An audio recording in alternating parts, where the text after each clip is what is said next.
नमस्कार दोस्तों, स्वागत है आप सभी का आपके अपने YouTube चैनल कार नॉलेज के एक नए एपिसोड के अंदर। और मैं हूं आपका साथी विजय कुमार। दोस्तों, जैसा कि आप जानते हैं कि हमने पहले प्लान किया था कि हर संडे टू संडे हम एक Q&A रखा करेंगे, यानी कि जिस वीक के अंदर आप लोगों के क्वेश्चन आएंगे पूरे 5 दिन में, तो हम उसको संडे वाले दिन एक अलग से Q&A रख के वीडियो बनाएंगे, ताकि जो क्वेश्चन आपने शेयर किए हैं तो उनका फ़ायदा और पब्लिक को भी हो सके। उनके मन के जो डाउट होते हैं वो उनके अपने आप ही क्लियर हो जाएं कि भाई हाँ यार, ये क्वेश्चन जो था ये किसी एक के मन में नहीं है, ये बहुत सारे के मन में होता है। तो चलिए दोस्तों, वीडियो शुरू करने से पहले अगर आप इस चैनल के ऊपर नए हैं तो कृपया करके चैनल को सब्सक्राइब कर लीजिए और बेल आइकन को प्रेस जरूर कीजिए, क्योंकि इसी तरह की CSD से रिलेटेड जितने भी अपडेट होते हैं इस चैनल के ऊपर आपको सबसे पहले देखने को मिलने वाले हैं। तो चलिए दोस्तों, वीडियो को शुरू करते हैं और एक एक करके आप लोगों के क्वेश्चनों का रिप्लाई करते हैं, ताकि पूरी जो भी अपने एक्स सर्विसमैन जितने भी भाई हैं उनको सबको फायदा हो सके। तो चलिए दोस्तों, वीडियो को शुरू करते हैं। दोस्तों, जो सबसे पहला क्वेश्चन आया है वो आया है मिस्टर किरण राधे का। तो उन्होंने क्या बोला है वो दोस्तों, भाई पूरा प्रोसेस बताइए, फुल कंफ्यूजन है। दोस्तों, कंफ्यूजन किसी चीज़ का भी नहीं होना चाहिए आप लोगों को।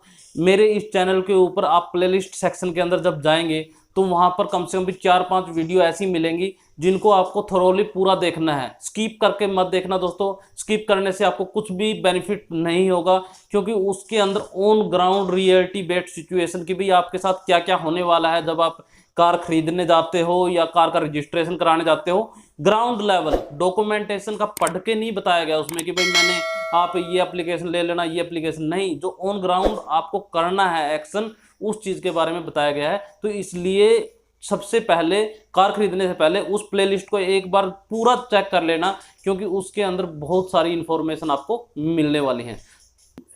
नेक्स्ट क्वेश्चन आया है दोस्तों मिस्टर जितेंद्र पठानिया का।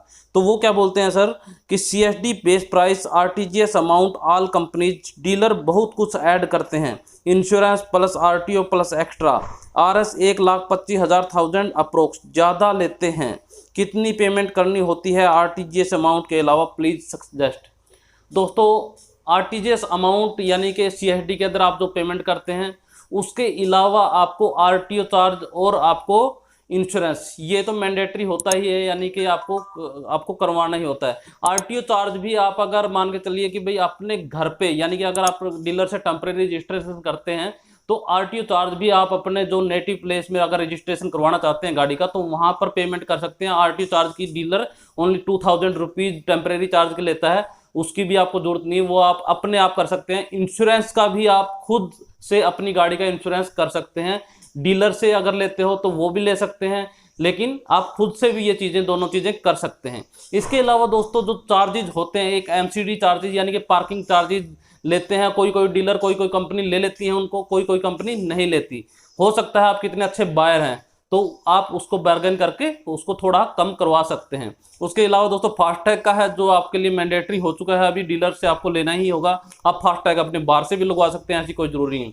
एसेसरीज का है दोस्तों, वो भी आप डीलर से लेना चाहे डीलर से ले सकते हैं, बाहर से लगवाना चाहे बाहर से कर सकते हैं। यानी कि डीलर के पास आपको जो मैंडेटरी चार्जेज होते हैं वो आपका RTGS अमाउंट, नंबर दूसरा आपका RTO चार्ज और नंबर तीसरा आपका इंश्योरेंस, ये तो मैंडेटरी है ही हैं। उसके अलावा आप MCD चार्ज और छोटे मोटे उनके जो चार्जेज होते हैं वो ज़्यादा अमाउंट के नहीं होते, उनको आप बार्गेन कर सकते हैं तो बार्गेन कर लीजिए। अगर डीलर बिल्कुल नहीं मान रहा तो आप पेमेंट करना पड़ेगा, वो ऐसी कोई बड़ी बात नहीं होती।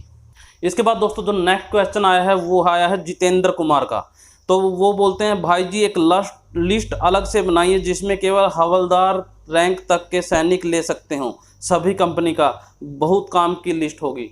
तो दोस्तों ये पॉइंट मेरा बिल्कुल मेरे माइंड के अंदर था कि कुछ वीडियो ऐसी होनी चाहिए जिसके अंदर ओनली JC और जवार, यानी कि हवलदार का तो कोई मतलब ही नहीं है। अभी सिपाही टू सूबेदार मेजर तक एक ही कैटेगरी के अंदर है इसमें, तो आप एक ही कार ले सकते हैं। तो इसलिए टाइम टू टाइम आपको हर कंपनी की कार की हर मॉडल के बारे में डिटेल आने वाली है इस चैनल के ऊपर से, कि आपको कितना RTGS अमाउंट, कितना on road, car to car, यानी कि कभी हम टाटा की कार को लेंगे, कभी हम मारुति सुजुकी की कार को लेंगे, कभी हम महिंद्रा की कार को लेंगे, कभी क्विड को लेंगे। यानी कि इस तरह से सभी कंपनीज की कार को एक एक करके हम इस चैनल के ऊपर अपलोड करने वाले हैं कि आपको ये एस्टिमेट कितने रुपए की पड़ने वाली है। तो आप इसके लिए बिल्कुल बेफिक्र रहिए।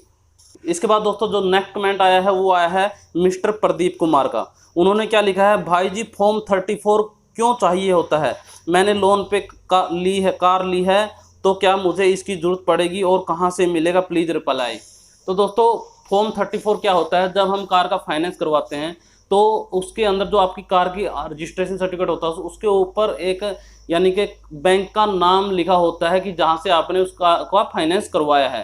तो उसमें क्या होता है कि भाई आप इस कार के लिए दो ओनर हैं, कि भाई एक तो आपका नाम से कार है वो तो आप एक ओनर है, और दूसरा इसको फाइनेंस करवाने वाली अथॉरिटी है वो भी इस कार की ओनर है। अगर इन केस अगर आप किस्तें चुकाने में असमर्थ हो जाते हैं कि कहीं कुछ मिस वो हो जाता है, गड़बड़ हो जाता है, तो बैंक उस कार को आपसे ले सकता है। बस यही होता है, जब आपकी किस्तें पूरी हो जाती हैं फाइनेंस के अंदर तो उसके बाद आपको एनओसी लेनी पड़ेगी बैंक से और कंसर्न आरटीओ के अंदर जमा करवानी होगी, ताकि उसके ऊपर से वो जो बैंक का नाम है वो हट जाए और ओनरशिप अकेले आपके नाम से हो जाए। तो ये इसलिए ज़रूरी होता है फॉर्म 34। दोस्तों जो नेक्स्ट क्वेश्चन आया है वो आया है मुकेश ग्रेवाल का। ये बोलते हैं, सर मैं हिसार पोस्टेड हूँ, आरटीजीएस अमाउंट हिसार डिपो में जमा करके सीकर राजस्थान से गाड़ी निकाल सकते हैं क्या? दोस्तों इसका आंसर ये है, आप किसी भी स्टेशन के सीएसडी डिपो के अंदर जाते हो तो उस डिपो के अंदर कुछ एक यानी कि एओआर के अंदर जितने भी एरिया रिस्पॉन्सिबिलिटी होता है कि भाई उसके अंदर जितने भी सीएसडी अथराइज डीलर्स होते हैं उनकी एक लिस्ट होती है, और उस लिस्ट के अंदर ही यानी कि उनसे ही वो गाड़ी दे सकते हैं कि भाई वो कंसर्न डिपो। ये नहीं है कि भाई वो आपको अंबाला का डिपो है और आप राजस्थान या झारखंड से गाड़ी ले आओगे, अंबाला के डिपो से वो कर लोगे, ऐसा नहीं है। आपको अगर हिसार के डिपो से गाड़ी लेनी है तो हिसार के सराउंडिंग में जितने भी उसके पास अथराइज डीलर्स की जो लिस्ट होती है उनके अंदर से ही आप गाड़ी ले सकते हो। अगर आपको राजस्थान में लेके जानी है तो आपको पहले हिसार में गाड़ी लेनी होगी टेम्परेरी। अगर आप यूनिट में पोस्टेड हो हिसार के अंदर तो आपको हिसार डिपो से गाड़ी ले सकते हैं, उसको टेम्परेरी रजिस्ट्रेशन करवा के आप फिर राजस्थान ले जाकर रजिस्टर्ड करवा सकते हो, ऐसी कोई प्रॉब्लम होती नहीं है। इसके बाद दोस्तों जो नेक्स्ट क्वेश्चन आया है वो आया है राजू ढींगरा का। तो वो क्या बोलते हैं, सर एक्स सर्विसमैन हूँ हवलदार रैंक पर, क्या मुझे 36 लाख तक की गाड़ी मिल सकती है? दोस्तों यह एक बहुत बड़ा कन्फ्यूजन हो रखा आज की डेट में। किसी के मन में कुछ चल रहा है, कोई यानी कि 5 लाख प्लस 28% जीएसटी लगाए बैठा है, कोई 5 लाख प्लस 14% जीएसटी के हिसाब से बता रहा है, यानी कि ये फुल कन्फ्यूजन है। तो इसका ये मैं बता देता हूँ, जिस गाड़ी की कीमत approx civil rate on road 6,50,000 के आसपास है, तो वो गाड़ी जिसका यानी कि आरटीजीएस अमाउंट 5,70,000 के अंदर में आता है, तो वो गाड़ी आप सीएसडी से ले सकते हैं। यानी कि आरटीजीएस अमाउंट के बाद जो आरटीओ चार्ज और इंश्योरेंस जड़ती है वो ऐड होके अगर आपकी कीमत पार हो जाती है यानी कि 6.5 लाख तक पहुंच जाती है, तो अगर सिविल के मुताबिक आप देखोगे तो 6.5 लाख रुपए की वो कीमत ऑटोमेटिक यानी कि जो 570 की आप गाड़ी ले रहे हो ना सिविल सीएसडी के थ्रू, तो वो सिविल के अंदर मान के चलिए कि भाई ये कम से कम भी 7 लाख के अप्रोक्स पहुंच जाती है वो गाड़ी। तो वो गाड़ी यानी कि जिसका रेट सिविल के अंदर 6.5 से 7 के बीच में है ना, तो वो गाड़ी आप सीआईडी के थ्रू ले सकते हैं। इस चीज़ का ध्यान रखिए। इसके बाद दोस्तों जो नेक्स्ट क्वेश्चन आता है वो आता है सुबोध गौतम जी का। तो वो बोलते हैं, सर जी फ्री स्टाइल को भी ऐड कर सकते थे आप, आपके द्वारा दी गई जानकारी बिल्कुल हमारी सच होती है।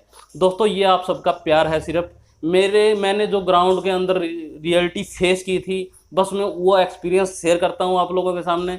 मेरे पास जो डाटा इधर उधर से आता है उसको आपको पहुँचाने की कोशिश करता हूँ, ताकि कोई भी ऐसी चीज़ें ना छूटे, आपको किसी भी तरह की परेशानी न हो जो मुझे हुई हैं। क्योंकि आदमी एक खुद अपने आप को भुगत ली मैंने, लेकिन पूरी जनता जो भी सेम चीज कार्रवाई करने वाली है तो उनको तो कम से कम कुछ फ़ायदा हो जाए, बस मेरा यही मोटिव रहता है। और हाँ दोस्तों, जो बात रही फ्री स्टाइल को ऐड करने की, तो मैंने दोस्तों ये 3 कंपैरिजन लिया था, क्योंकि मेन कंपनीज को वो लिया था कि भाई हुंडई, टाटा और अपनी मारुति, जो कि ये एक इंडिया में मोस्ट पॉपुलर कंपनी है जिसकी कार सबसे ज़्यादा मैक्सिमम बिकती हैं।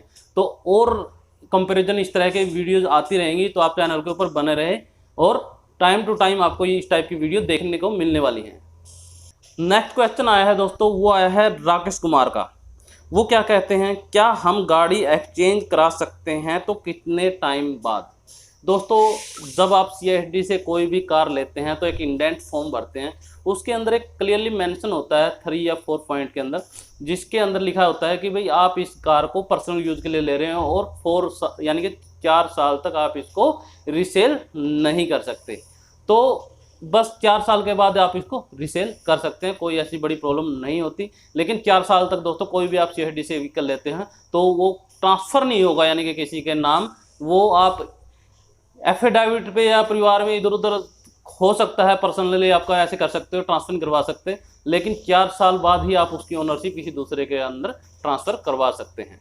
नेक्स्ट क्वेश्चन दोस्तों, बहुत सारे ऐसे हमारे भाइयों के आए हुए हैं कि सर टाटा नेक्सॉन का कोई भी मॉडल हम ले सकते हैं क्या?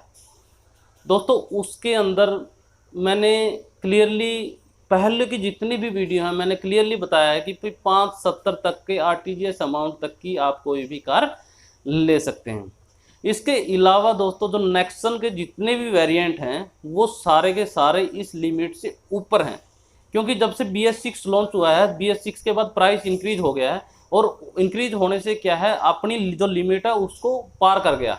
तो हो सकता है कि जब ये चीज़ें अभी नोटिस में जाएंगी कंसर्न अथॉरिटी के, तो उनके पास शायद हो सकता है कि भाई ये चीज़ें थोड़ी सी लिमिट हमारी और एक्सटेंड हो जाए, अगर वो इन्हेंस हो जाती है तो शायद आप नेक्सन के लिए एलिजिबल हो जाओगे। लेकिन एट प्रेजेंट आप नेक्सन की किसी भी मॉडल के लिए एलिजिबल नहीं है। इसके लिए मैंने कंफर्म पर्सनली अंबाला कैंट के अपने टाटा के डीलर से बात की, तो उन्होंने क्लियर बताया कि भाई सर आप ये नेक्सन गाड़ी का कोई भी मॉडल नहीं ले सकते, ये आपके लिए एलिजिबल नहीं है। जो नेक्स्ट क्वेश्चन आया है दोस्तों वो आया है मनु जी का। वो बोलते हैं I am working in Pune and need to purchase a car and use in Pune. My father is ex-serviceman, he is in Kerala, can I purchase a car on my father's name and use it in Pune?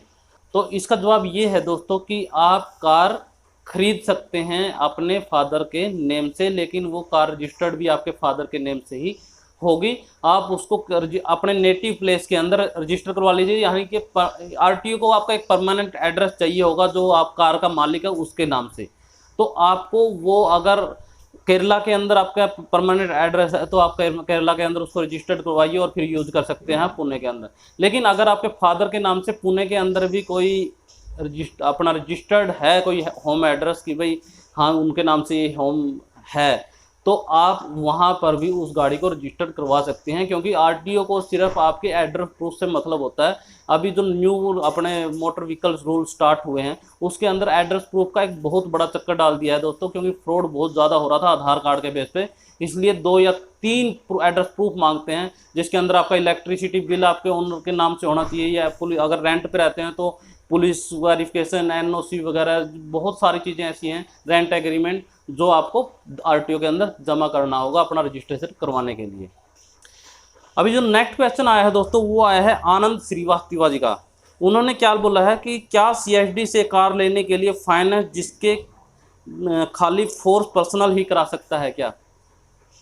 तो sir इसका reply ये है कि जो भी आदमी eligible है CSD से कार खरीदने के लिए और जो खरीद रहा है तो उसी के नाम से वो फाइनेंस यानी कि लोन होना चाहिए, क्योंकि अब ये नहीं हो सकता कि आप फाइनेंस किसी दूसरे के नाम से करवा के अमाउंट CSD डिपो के अंदर डाल दें और कार की ओनरशिप किसी दूसरे के नाम से नहीं, आपके नाम से ही, यानी कि जो गाड़ी का ओनर है, जो गाड़ी के लिए एलिजिबल है उसी के नाम से होना चाहिए अमाउंट क्रेडिट CSD डिपो के अकाउंट के अंदर, तभी आपको कार की ओनरशिप मिल सकती है। तो नेक्स्ट कमेंट जो आया है दोस्तों वो आया है नीरज कुमार जी का। उन्होंने बताया है क्रेटा के ऊपर जो हमने वीडियो अपलोड की थी उसके ऊपर कमेंट किया है कि ये ओनली ऑफिसर्स के लिए है, आप होमवर्क करके ही काम किया कीजिए, यानी कि आप अपना होमवर्क करके ही वीडियो अपलोड किया कीजिए। तो दोस्तों इसके बाद आप ये क्लिप देखिए थोड़ा सा, क्योंकि आज जो वीडियो में बात करने वाला हूं उसका बेसिकली कनेक्टेड ऑफिसर से रिलेटेड है, क्योंकि हुंडई क्रेटा का जो वर्जन है वो एक्चुअली में JCO ORS की जो लिमिट है उससे ऊपर चला जाता है। इस क्लिप के अंदर दोस्तों मैंने क्लियरली बताया है कि ये सिर्फ ऑफिसर्स के लिए लागू है, JCO ORS के लिए लागू नहीं है। लेकिन उन भाई साहब ने क्या किया होगा कि वीडियो को स्किप किया होगा या बीच में से देखा होगा या लास्ट में देखा होगा, क्योंकि बहुत ज़्यादा नॉलेज होती है लोगों के पास आजकल, इसलिए पूरी वीडियो नहीं देखना चाहते। तो दोस्तों मैं आपसे एक रिक्वेस्ट करता हूँ कि मेरी वीडियो के अंदर शुरू में ही मैं बता देता हूं कि भाई इस वीडियो के अंदर क्या क्या चीज़ होने वाली है। मैं आपका टाइम वेस्ट करने के लिए बिल्कुल ये नहीं है कि मेरे को वॉच टाइम या पता नहीं क्या चाहिए इसके चैनल के माध्यम से, या मेरे को बहुत करोड़पति बन जाऊंगा, ऐसा कुछ नहीं है। यानी कि जो चीज़ इस वीडियो के अंदर, किसी भी वीडियो के अंदर होने वाली है, वो स्टार्टिंग की 2 यानी कि 1 मिनट की जो वीडियो होती है ना, उसके अंदर मैं बता देता हूँ। लेकिन फिर बाद में जो बीच बीच में जो वीडियो के अंदर जो बातें होती है ना दोस्तों, तो वो दो बातें आपके बहुत काम आने वाली होती हैं। इसलिए वीडियो को अगर पूरा बेनिफिट लेना है तो कृपया करके वीडियो को फुल वॉच कीजिए, उससे आपका ही बेनिफिट होने वाला है। तो बस दोस्तों, आज की इस वीडियो के अंदर यही सब क्वेश्चन आए थे जो मेरे को लगा कि भाई इनके रिप्लाई करने बहुत ज़्यादा ज़रूरी हैं। तो चलिए दोस्तों, इसी के साथ इस वीडियो को एंड करते हैं। अगर आपके कोई भी क्वेश्चन होंगे तो 1 वीक के अंदर अंदर जितने भी क्वेश्चन आपके माइंड के अंदर हों वो कृपया करके पूछिए, जो सेंट्रली ओवरऑल हम उनका बेनिफिट देने के लिए एक वीडियो और बना सकें। तो चलिए दोस्तों, इसी के साथ इस वीडियो को एंड करते हैं। फिर मिलेंगे एक नई वीडियो के साथ, तब तक के लिए जय हिंद।